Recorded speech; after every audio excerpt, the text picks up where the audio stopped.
치과를 가기 위해서 이제 강가 쪽으로 이제 운전을 했습니다.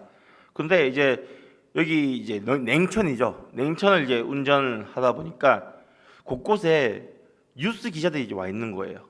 그래서 무슨 일인가 생각해 보니까 이제 그 당시가 이제 잠시 장마가 이제 온다고 뉴스가 한참 나올 때였기 때문에 사실 이제 뉴스가 나온 또 뉴스도 제가 직접 봤고요. 그 작년에 여기 사실 태풍 때문에 많은 이제 일이 있었지 않습니까? 그것 때문에 먼저 이제 장마가 오고 많은 비가 온다고 하니까 뉴스가 여기서 뭐 JTBC나 KBS 뭐 여기 와서 막 뉴스를 찍고 있더라고요.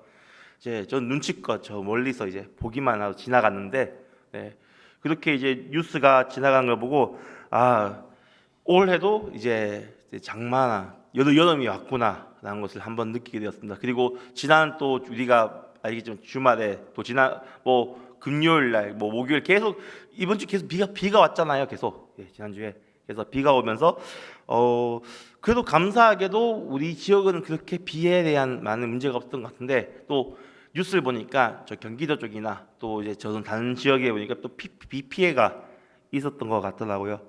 이렇게 이제 태풍과 장마와 같은 자연 재해 이런 자연 뭐 이제 현상 그리고 자연 재해 같은 경우를 인간이 막을 수는 없습니다. 사실 우리가 아무리 막으려고 해도 하늘에 비가 오면 우리가 그 모든 하늘을 막을 수도 없는 것처럼 그렇게 피할 수 없고 막을 수가 없죠. 작년에 이제 이 지역도 많이 힘들었지만 그 경기도 서울의 강남에서 이제 폭우가 온 걸 뉴스 보셨습니까? 제가 이제 경기도에 있었기 때문에 그때 엄청 비가 많이 왔었거든요. 제가 교회 3층에서 살고 있었는데 교회 3층에서 물이 새기 시작했습니다. 제 방까지 물이 쏟아지기 시작하고 신나게 제 방에서 수영할 뻔했습니다. 아무튼 그런 일이 있었는데 강남에서 이제 난리가 났었고 한 사진이 좀 유명한 사진이 떴어요. 한번 보여주세요. 기억나십니까? 강남 한 중간에서 어떤 남자가 자기 차 위에서 저러고 있습니다. 비는 계속 오고 있고 이미 자기 차는 잠기고 자기는 자기 차 위에서 제네시스라고 합니다. 그래서 강남 제네시스 자라고 부르는 정도로 유명했는데 저기서 뭐 하고 있게요? 혹시 아시겠습니까? 뭐하고 있는지 한 번 더 클릭해 주세요. 사진 찍고 있습니다. 저기 위에서 자기 모습을 자기 현재의 모습을 사진 찍고 있는 거예요. 다리 보이시죠? 저기서 오도 가도 못하고 저 위에서 사진만 찍고 구출만 기다리고 있습니다. 이러한 모습에 사람들이 슬프기도 했고 왜 밑에 있는 차가 워낙 좋아서 말이죠. 몇 천만원짜리 차인데 저거 옵션 달면 막 1억 넘는다 하면서 사람들이 난리졌다 하면서 막 침수차 하면서 막 이제 댓글 많이 올렸는데 또 이걸 가지고 또 놀리는 사람도 있더라고요. 넘겨주세요. 그 사진을 가지고 포스터를 만들었습니다. 강남역 뭔가 재해현상 영화 같지 않습니까? 특히 제 오른쪽은 진짜 실제로 재난 영화처럼 비상 선언하면서 이렇게 만들면서 놀리고 막 이런 이제 막 유머라고 이렇게 올라왔었는데요. 이걸 그냥 보는 순간 저기서 어떤 일이 일어났는지 아시겠죠? 저 당시에 사실 강남이라는 지역이 우리나라에서 가장 비싼 지역으로 유명합니다. 엄청 많은 그 회사들과 그리고 저도 이제 강남을 몇 번 갔는데 외제차나 이런 게 엄청 많아요. 그런 차들이 다 물에 잠겨 있더라고요. 그 주인은 얼마나 마음 아프겠습니까? 제일 힘들어하는 사람들이 누구였다면 보험회사랍니다. 외제차는 보험이 나오면 어마어마하게 나오거든요. 아무튼 이러한 일을 보면서 참 사람이 재해를 피하는 게 이렇게 쉽지 않구나라는 것을 느꼈습니다. 강남 어떤 지역입니까? 우리가 알겠지만 너무나도 막 사람도 막 이제 부자 지역이고 서로 강남에 살겠다고 막 하지 않습니까? 그래서 유명한 노래가 나왔죠. 강남 스타일이라는 노래가 나왔죠. 그게 전 세계 히트 칠 정도로 강남이라는 지역은 어떻게 보면 전 세계에서 우리나라를 대표하는 지역이 되어버렸는데 저기에 저런 폭우가 나서 물에 잠기는 일이 벌어지게 되었던 것이죠. 분명히 일기예보에는 폭우가 온다는 것이 예측되었습니다. 분명히 우리도 알고 있었습니다. 그리고 계속 비가 왔었거든요. 그전에도. 하지만 100% 어떤 상황이 날지는 아무도 알 수가 없는 것이죠. 그렇기 때문에 우리는 일기예보를 보고 그것을 예측한다고 할 수 있지만 사건이 터지는 건 아무도 알 수 없듯이 우리의 일은 알 수가 없습니다. 특히 이러한 태풍 같은 일은 말이죠. 그런데 이러한 태풍이나 폭풍은 자연재해로만 우리에게 오지 않습니다. 바로 시련이란 폭풍이 우리의 삶에 큰 영향을 끼치게 될 때가 더 많죠. 보통 실제로 태풍이 우리나라에 오는 것은 8월부터 이제 9월, 10월 넘어갈 이때까지 계속 태풍이 옵니다. 그러니까 보통 태풍이 오는 시기가 이렇게 정해져 있어요. 한 두세 달 정도의 많은 비가 우리 지역에 우리나라 올 때가 있고 다른 나라도 갈 때가 있고, 네 그렇지만 보통은 이 기간 때 많이 오죠. 하지만 인생의 시련이나 폭풍은 365일 24시간 무휴로 우리에게 찾아옵니다. 우리가 원할 때 찾아올 때도 있고, 사실 시련을 원하는 사람이 어디 있겠습니까? 늘 우리가 예측 못할 때, 우리가 편할 때 찾아오는 것이 시련이죠. 그렇기 때문에 태풍은 언제 생기고 언제 어떻게 이동하는지 예측은 가능하지만 우리 삶의 시련은 예측도 불가능하다는 겁니다. 전혀 알 수 없습니다. 인생의 시련은 아주 멀리서 올 때가 있고 아주 가까운 데서 올 때가 있습니다. 간단하게 이제 가족 가운데서 힘든 일이 벌어질 수도 있고, 아니면 나에게서 내적 변화가 생겨서 시련이 올 때도 있다는 것입니다. 오늘 예배를 마치고 난 후에 우리가 이제 바로 이 예배장을 벗어나는 순간부터 올 수도 있는 것이 시련이죠. 그러면 우리는 어떻게 이러한 시련이나 폭풍에 대해서 대처를 할 수 있을까요? 그리고 어떻게 해야지 폭풍 속에서 우리는 견딜 수 있을까요? 오늘 말씀을 통해서 우리가 한번 되돌아보고 한번 보도록 하겠습니다. 첫 번째입니다. 우리는 지금 우리의 인생의 시련이 무엇인지 바르게 알아야 됩니다. 사실 자신의 인생 가운데 시련이 없다는 분은 없을 겁니다.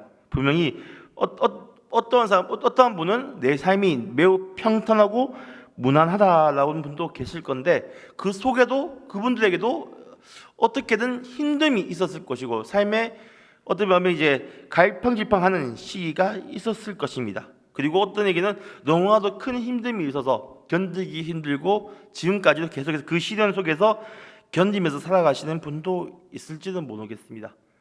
하지만 이러한 시련 속에서 우리가 어떻게 이겨나가야 될까요? 바로 지금 우리 인생에서 주어지고 있는 시련이 무엇인지 바르게 알아야 되는데요.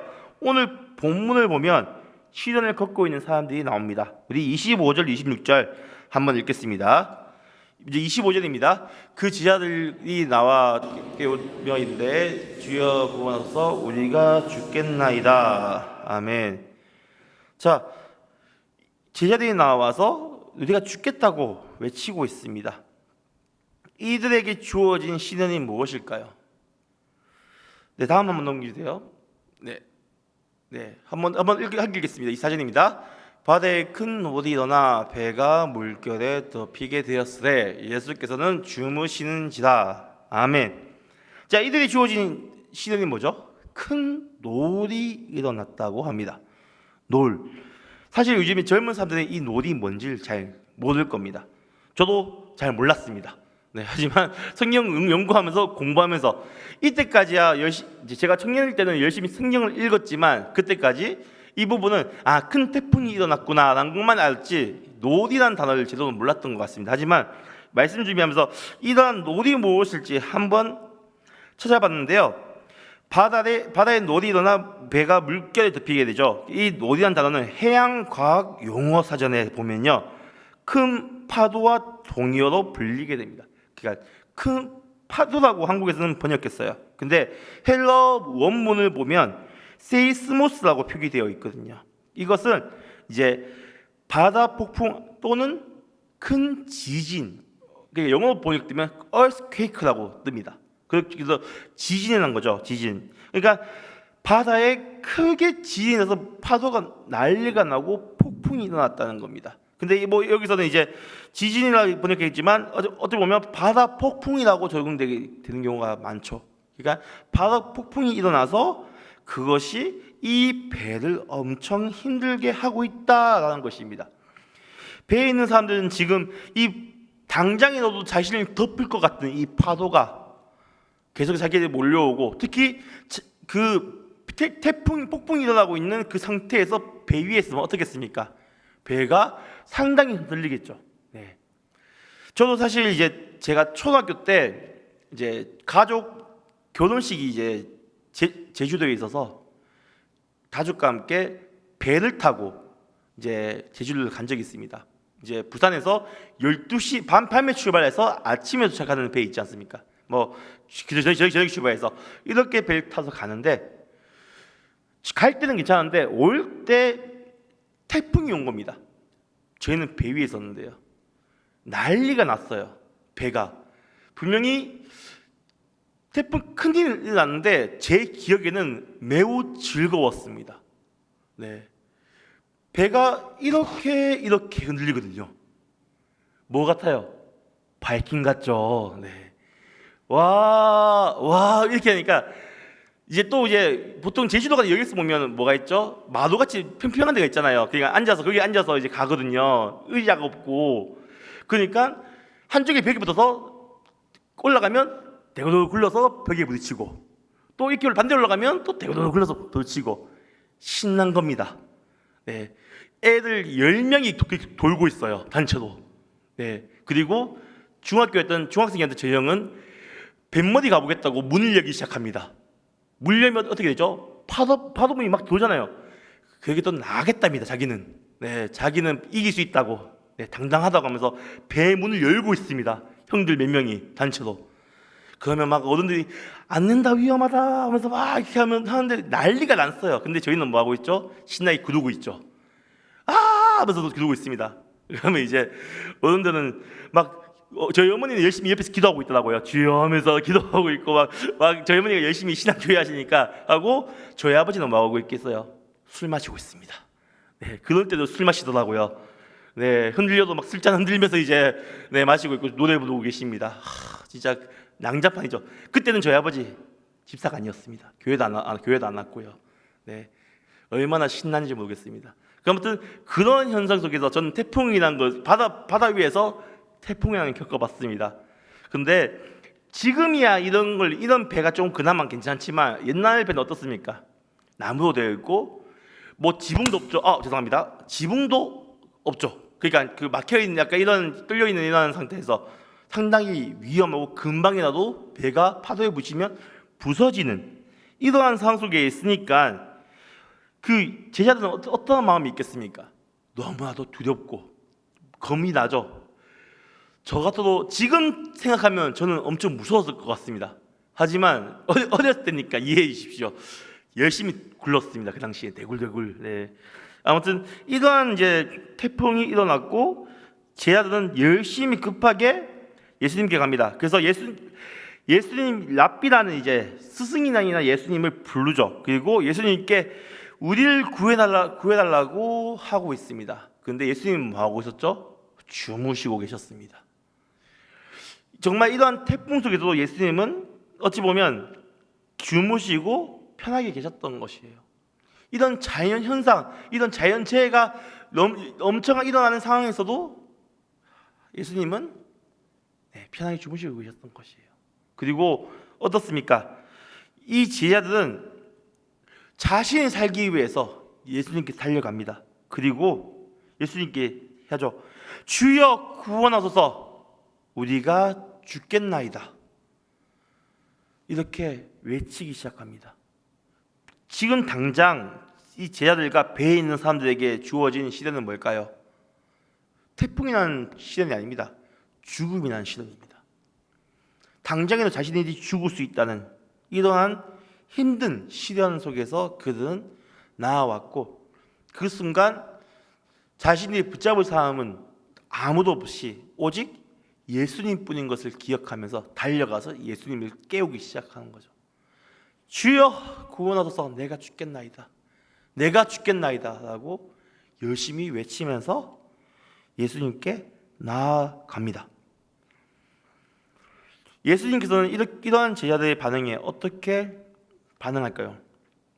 두 번째입니다. 우리는 어떤 시련이 오든지 주님께서 구원해 주십니다. 우리 삶 속에서 힘든 시간이 찾아올 때 우리는 때론 스스로 방법을 찾아갈 때가 많습니다. 어떤 이는 고민이나 걱정이 생길 때 네이버나 유튜브를 찾죠. 요즘에 유튜브에 없는 게 없다고 합니다. 정신 관리서부터 시작해서 여자친구 만드는 법, 남자친구 만드는 법, 잘생겨지는 법, 이런 유튜브에 다 있더라고요. 없는 게 없습니다. 유튜브에 대부분이 가짜 이야기가 많지만, 그렇게 얘기하면서 자기가 필요한 것을, 자기가 고민하는 것을, 힘든 것을 이겨내려고 막 방법을 찾습니다. 하지만 실제적으로 우리에게 주어지는 이러한 시련과 힘듦, 특히 이제 우리에게 주어지는 영적인 이러한 시련을 유튜브나 네이버가 해결해 주지 않습니다. 오늘 말씀에 정말 죽음이라는 이러한 시련 속에 놓여진 이 제자들이 예수님을 찾게 되고 난 후에 어떻게 되는지 한번 보겠습니다. 먼저 요한복음 14장 13절 14절 말씀을 한번 제가 읽도록 하겠습니다. 너희가 내 이름으로 무엇을 구하든지 내가 행하리니 이는 아버지로 하여금 아들로 말미암아 영광을 받으시게 하려 함이라. 내 이름으로 무엇이든지 내게 구하면 내가 행하리라. 아멘. 그리고 요한복음 15장 17절과 그리고 요한복음 15장 16절도 이렇게 나옵니다. 내가 내 안에 거하고 내 말이 너희 안에 거하면 무엇이든지 원하는 대로 구하라. 그리하면 이루리라. 너희가 너를 택하는 것이 아니요 내가 너희를 택하여 세웠나니 이는 너희로 가서 열매를 맺게 하고 또 너희 열매가 항상 있게 하여 내 이름으로 아버지께 무엇을 구하든지 다 받게 하려 함이라. 아멘.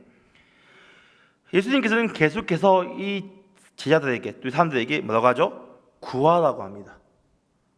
구하라. 원하는 것을 구하면 주시겠다고 말씀을 하시죠. 그런데 우리는 어떻습니까? 어떠한 힘든 상황이 왔을 때, 괴로운 상황이 왔을 때 주님께 구하기 이전에 나 스스로 살 방법을 찾거나 방법을 찾고 있지 않습니까? 나 스스로 해결해 보겠다고 노력을 하지 않겠습니까? 그러다가 그것이 안 되고 난 뒤에, 안 되면 끝에 주님께 기도하면서 주님 도와주세요라고 무릎 꿇고 있지는 않습니까? 우리에게 있어서 우리의 마음속에 예수님은 몇 번째 순위에 있습니까? 우리의 삶 속에 가장 우선순위가 무엇입니까? 여기서 우리가 이 우선순위를 잘 이야기해야 되는 것은 우리의 삶 속의 우선순위가 하나님이 아닌 다른 것이 되어버리면 그게 뭘까요? 우상이 난 겁니다. 우리 삶 속에 가장 중요한 것이 다른 것이 되어버리면 그것이 우상이 난 거예요. 어떤 분은 얘기합니다. 가장 우선순위에 있는 게 가족, 아니면 자녀, 또 아니면 공부, 학업, 진로, 그리고 일, 이러한 것들이 하나님보다 먼저 되기 시작하면 그것이 바로 우리의 삶에서 우상이 되게 됩니다.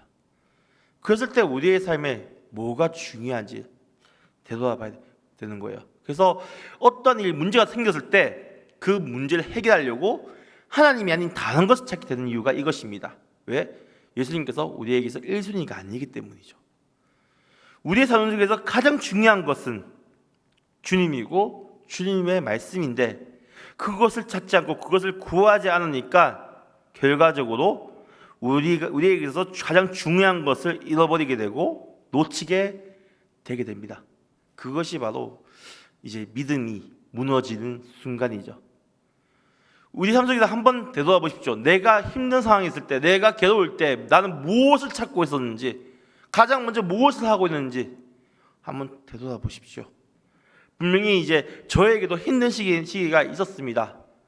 그리고 어릴 때는 그런 힘든 시기가 왔을 때 주님이 아닌 다른 것을 찾으려고 했습니다. 그랬을 때 결과 저에게 주어진 것은 더욱더 큰 힘듦과 괴로움이었던 것 같습니다.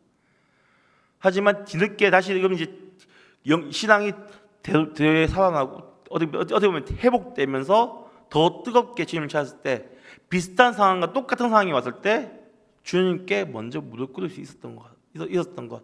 이것은 어찌 보면 주님께서 저에게 깨우침을 주신 것이고 또 무엇보다 저에게 있어서 우선순위가 주님이 되었기 때문입니다. 우리의 삶 속에서 가장 우선순위가 되는 것이 무엇인지 되돌아보십시오. 주님께서는 계속해서 우리에게 말씀하고 계십니다. 구하면 내가 행하리라. 믿으십니까? 구하면 행하시는 주님입니다.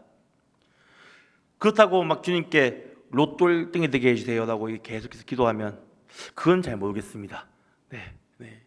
모든 성도가 로또 1등 되면 나눠지는 것도 많이 적겠죠. 하지만 우리가 이러한 이제 어떻게 보면 이제 것을 가지고 기도하는 것보다는 정말 우리 삶 속에 정말 필요한 것. 뭐 어떤 사람은 로또가 진짜 필요해요. 로또 1등이 너무 필요해요라고 하는 사람이 있으면 주님께 구하지 않고 로또가 자기에게 우선순위인 거죠. 우리는 먼저 주님을 구해야 되는 거죠. 주님을 구해야 되고 주님께 도와달라고 해야 됩니다. 주님께 이런 상황을 얘기하고 혹시라도 나에게 부족함이 있으면 주님께 회개하고 용서를 구하고 주님께 나아가며 온전히 주님을 붙잡으면 주님께서는 우리에게 그러한 힘듦을 채워주실 겁니다. 믿으십니까?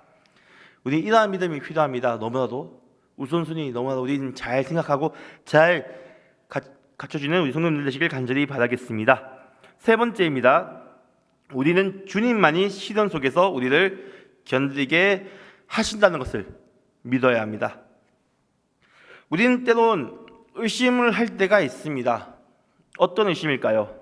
내가 하는 이 기도를 주님께서 들어주시겠어? 라는 기도죠. 의심이죠.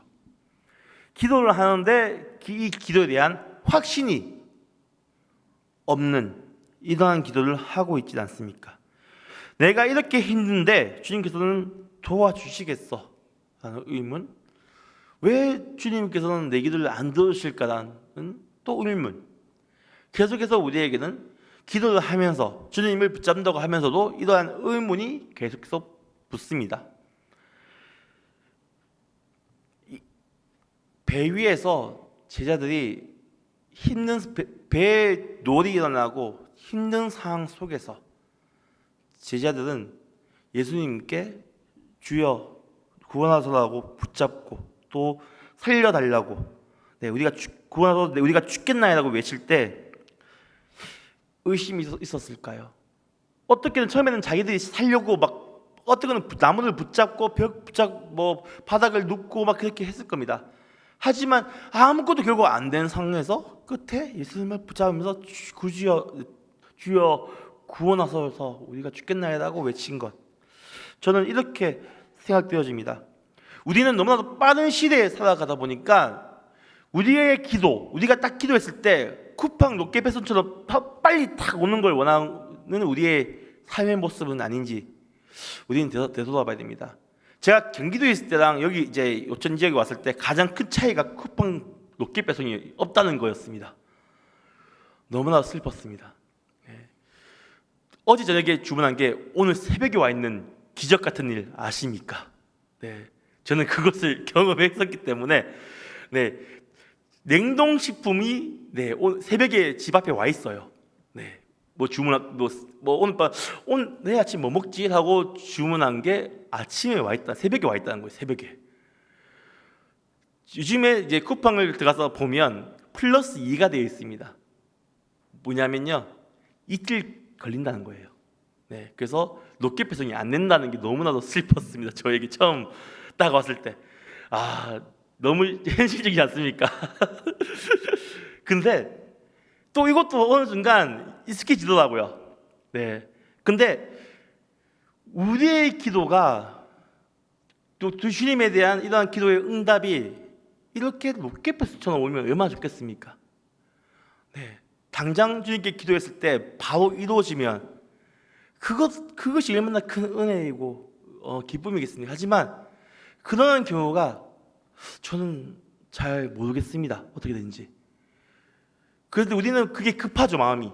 당장에도 빨리 이루어졌으면 좋겠고 이 문제가 해결됐으면 좋겠는데 기도를 했는데 왜 그게 안 이루어질까? 안 이루어질까? 답답하고 힘든 경우가 있습니다. 그럴 때 우리 주님께서 오늘의 말씀과 같이 우리에게 말씀하십니다. 26절 함께 읽겠습니다. 예수께서 이르시되 어찌하여 무서워하느냐 믿음이 작은 자들아 하시고 곧 일어나서 바람과 바다를 꾸짖으시니 아주 잔잔하게 되거늘. 아멘. 분명히 우리에게 이러한 믿음이 있습니다. 주님께서 하실 거다.